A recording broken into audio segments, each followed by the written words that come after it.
Hello, everyone. Welcome back. This is our third episode with Art Beyond the Ink. If you can believe it, we've made it to episode 3. We're going to pick up right where we left off, except this time we are going to be in the computer. Craziness. Just to recap, this is going to be a 5-minute saxophone quartet, and it will likely be premiered in one of Art Beyond the Ink's public classes that they put on for kids of all ages. It'll be interactive. There's going to be a bunch of different components to this class. I don't need to get into all the details, but essentially, for me as a composer, I'm writing a 5-minute saxophone quartet. You've seen the first 2 episodes. You've seen kind of the blank page process and it growing organically from there. So now this step is putting it into the computer from the blank page. So here we are. Let me switch over to Finale real quick. Okay, everyone. So here we are. We're in Finale. I have the rest of the music here. I hit myself in the head. This is the rest of the music. So we're going to put in the rest of these lines and we'll jump back to me. Okay, everyone. So we have put all of the notes into Finale, and it doesn't sound exactly like how I was playing it.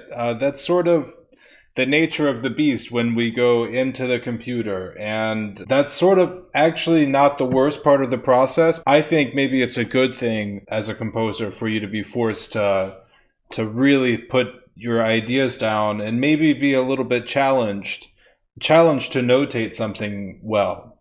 So I'm not totally against this process, but it can be a little bit tedious, can be a little bit frustrating getting it into Finale or any program. So I'm just going to hit play. Here it is. This is exactly what it sounds like without any fun happening.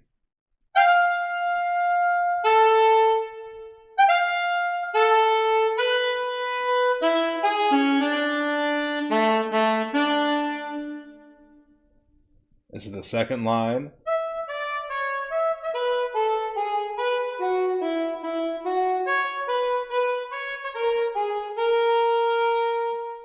And then this was that third line.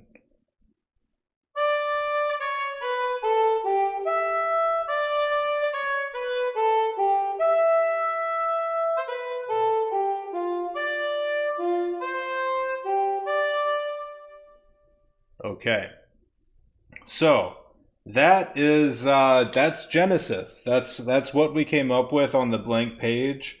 There really is so much music actually in these lines if you look, and so I was thinking that we could maybe actually start the piece for real after this little exercise I've done. So let's put them all together. We don't need to hear them all being played at the same time, although that is going to be sort of the spirit of the piece, is a lot of lines that aren't always talking to each other but happening simultaneously. There's moments of cacophony, but there's also moments of quiet, of sparseness, of awkwardness, something like that. So the question is, now what structure is it really? Like, how are we starting? Are we starting loud, quiet, whatever? I think we're starting with one solo voice, one solo line, calling out into the forest, and the echoes, the responses kind of feed in to create that first kind of blossoming of the noise. And then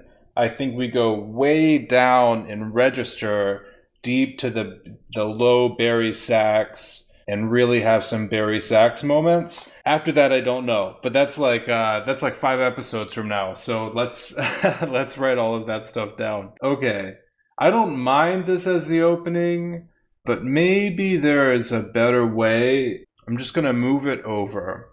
That way we know what our lines are.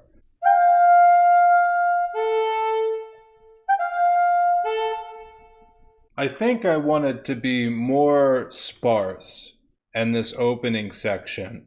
Rather than one complete line at the beginning, it's hesitant. And maybe the lines build themselves motivically as they're being called out. So now we have a 6th interval. We've established the 6th interval. I think I want it to get a little bit gnarly. Maybe more notes than what I've written initially. So I'm gonna see if I can find them.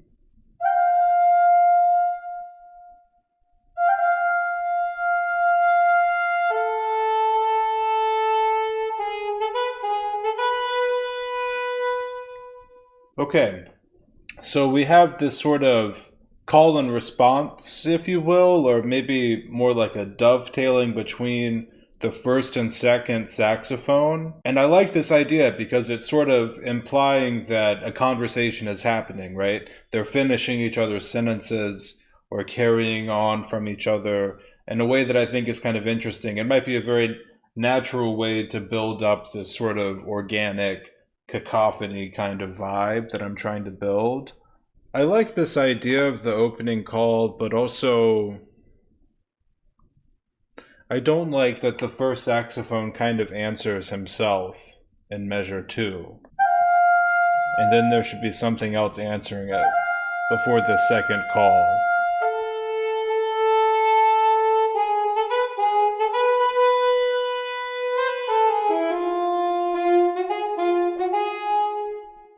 I also I'm having this idea that maybe the saxophones sort of have their own way of approaching each line that carries through the piece. Maybe the alto sax 1 will have a lot of open sixes or thirds or something like that, and maybe grace notes. Maybe alto sax 2 has a lot of this figure, dotted 8, 16th, 8th. Maybe that's like a common motive that is unique to saxophone 2.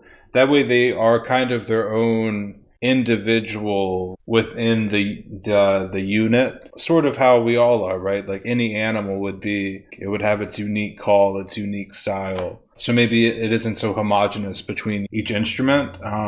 That's something to think about, and also maybe, yeah, an answer for this beginning. Okay, so we're adding notes, more notes, and it's sounding, again, a bit dark, a bit mysterious. I'm thinking everything will coalesce into like this big moment, but we have to get there first. It's going to take a bit of time.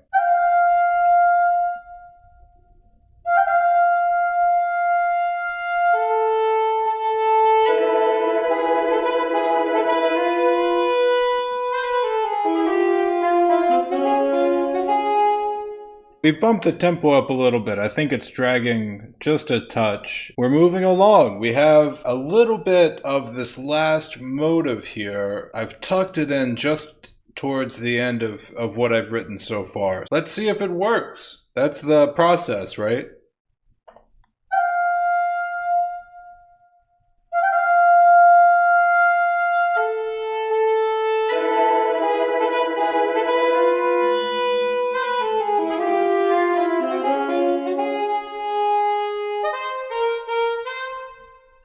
I think we definitely have something going here. I'm kind of losing the thread a bit with these original motives, so I think the next step would be going back and finding where the heart of it is, you know, in these lines, and expanding that a bit more. I think we are definitely dealing with the entrances here, but we're not so much dealing with the long-term, I guess, implications of this harmony. And maybe there are none, right? It could be that kind of piece.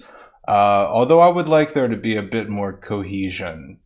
Okay, everyone, I think I'm gonna call it here for this video. I'm just trying to keep them from getting too long, although I could really keep writing forever. That's kind of the nature of being a composer. I hope you enjoyed it. Please like, subscribe, comment, follow, you know, whatever you want to do. Both for my page and RP on the Ink, please check out their page. And yeah, thank you all so much for checking out, and I'll see you next week.